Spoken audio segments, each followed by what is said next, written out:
ಗುಳ್ಳೆ ಆಗಿತ್ತು. ಗುಳ್ಳೆ ಆಗಿ ಸ್ವಲ್ಪ ಅಲ್ಲಿ ನೋವಾಗ್ತಾ ಇತ್ತು.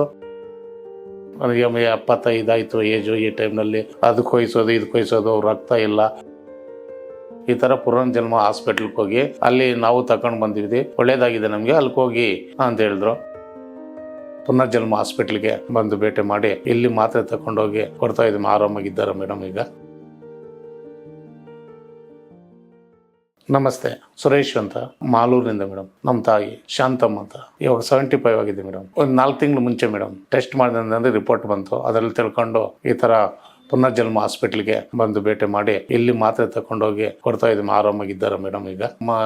ಎಲೆ ಅಡಿಕೆ ಹಾಕ್ತಾ ಇದ್ರು, ಕಡ್ಡಿ ಪುಡಿ ಹಾಕ್ತಾ ಇದ್ರು. ಅದು ಏನೋ ಸ್ವಲ್ಪ ಇನ್ಫೆಕ್ಷನ್ ಹಾಕಿ ಹೋಗಿ ಟೆಸ್ಟ್ ಮಾಡಿದ್ರು. ಇಲ್ಲಪ್ಪ, ಇದು ಕ್ಯಾನ್ಸರ್ಗೆ ಅಟ್ಯಾಕ್ ಆಗಿದೆಯಾ ಅಂತ ಹೇಳಿದ್ರು. ಮತ್ತೆ ನಾನು ಅಲ್ತಾವೆಲ್ಲ ನೋಡ್ಬಿಟ್ಟು ಮತ್ತೆ ಈ ಪುನರ್ಜನ್ಮ ಹಾಸ್ಪಿಟ್ಲು ಅಂತ ಇಲ್ಲಿಗೆ ಹೇಳಿದ್ರು. ಮತ್ತೆ ಇಲ್ಲಿಗೆ ಬಂದು ಮಾತ್ರೆ ತಕೊಂಡು ಹೋಗಿದ್ದು ಸ್ವಲ್ಪ ಕಮ್ಮಿ ಆಗಿದೆ ಮೇಡಮ್. ಇವಾಗೂ ಬಂದಿದ್ದೀವಿ, ಇವಾಗೂ ತಗೊಂಡು ಹೋಗ್ತಾ ಇದ್ದೀವಿ. ಗುಳ್ಳೆ ಆಗಿತ್ತು. ಗುಳ್ಳೆ ಆಗಿ ಸ್ವಲ್ಪ ಅಲ್ಲಿ ನೋವಾಗ್ತಾ ಇತ್ತು. ಅದನ್ನ ಮತ್ತೆ ಟೆಸ್ಟ್ ಮಾಡಿಸಿ ಆ ಚರ್ಮ ಸ್ಕ್ಯಾನಿಂಗ್ ಕಳಿಸಿ ಅಲ್ಲಿಂದ ಬಂದು ಅದು ಪರೀಕ್ಷೆ ಶುದ್ಧನೆ ಮಾಡಿ ಅದೇನು ಮಾಡಕ್ಕೆ ಹೋಗಿಲ್ಲ ಮೇಡಮ್. ನನಗೆ 75 ಆಯಿತು ಏಜು. ಈ ಟೈಮ್ನಲ್ಲಿ ಅದಕ್ಕೆ ಕೊಯ್ಸೋದು ಇದಕ್ಕೆ ಕೊಯ್ಸೋದು, ರಕ್ತ ಇಲ್ಲ. ಅವನ್ನ ಅದೆಲ್ಲ ಮಾಡೋದು ಬೇಡ, ಆಯುರ್ವೇದಿಕ್ ಮಾತ್ರೆಗಳಿಂದ ಸಂಪೂರ್ಣ ಕೊಳ್ಸೋಣ ಅಂತ ಬಂದಿದೆ ಮೇಡಮ್. ಇಲ್ಲ ತಿಂತಾ ಇದ್ರು ಮೇಡಮ್. ಫಸ್ಟ್ ಎಲೆ ಅಡಕೆ ಕಡ್ಡಿ ಪುಡಿ ಆಗ್ತಾ ಇದ್ರು. ಇವಾಗ 4-5 ತಿಂಗಳಿಂದ ಏನಿಲ್ಲ ಮೇಡಮ್. ಮೇಡಮ್, ಇದು ನಮ್ಮ ಪಕ್ಕದಾಗ ಮನೆಯವರು ಅವರು ಸ್ವಲ್ಪ ಹೇಳಿದ ಮಾಹಿತಿ ಕೊಟ್ಟರು. ಈ ತರ ಪುನರ್ಜನ್ಮ ಹಾಸ್ಪಿಟ್ಲ್ಗೆ ಹೋಗಿ ಅಲ್ಲಿ ನಾವು ತಗೊಂಡು ಬಂದಿದ್ವಿ ಮಾತ್ರೆನಿಂದ ನಮ್ಗೆ ಇದಾಗಿದೆ, ಒಳ್ಳೇದಾಗಿದೆ ನಮ್ಗೆ, ಅಲ್ಲಿಗೆ ಹೋಗಿ ಅಂತ ಹೇಳಿದ್ರು.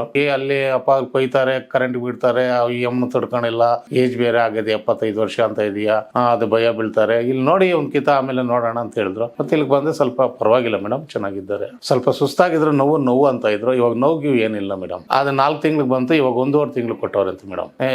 ಪರವಾಗಿಲ್ಲ, ಅಷ್ಟೊಂದು ಇಲ್ಲ ಮೇಡಮ್. ಅದು ಸ್ವಲ್ಪ ಹಂಗೆ ಇದೆ ಮೇಡಮ್, ಒಳಗಡೆ ಇದೆ ಸ್ವಲ್ಪ ದಾಳವೆ ತರ. ಏನಿಲ್ಲಪ್ಪ, ಈ ಮಾತ್ರೆ ತಿನ್ನಿ, ಇನ್ನೊಂದು ಕಿತ ಬನ್ನಿ ಟೆಸ್ಟ್ ಮಾಡಿಸಿ ಆವಾಗ ಸರೋಗುತ್ತೆ, ಈಗ ಹೋಗಿ ಅಂತ ಕೊಟ್ಟವ್ರು ಮೇಡಮ್, ಕ್ರಾಸಿಂಗ್ ಪ್ರಕಾರದಲ್ಲಿ.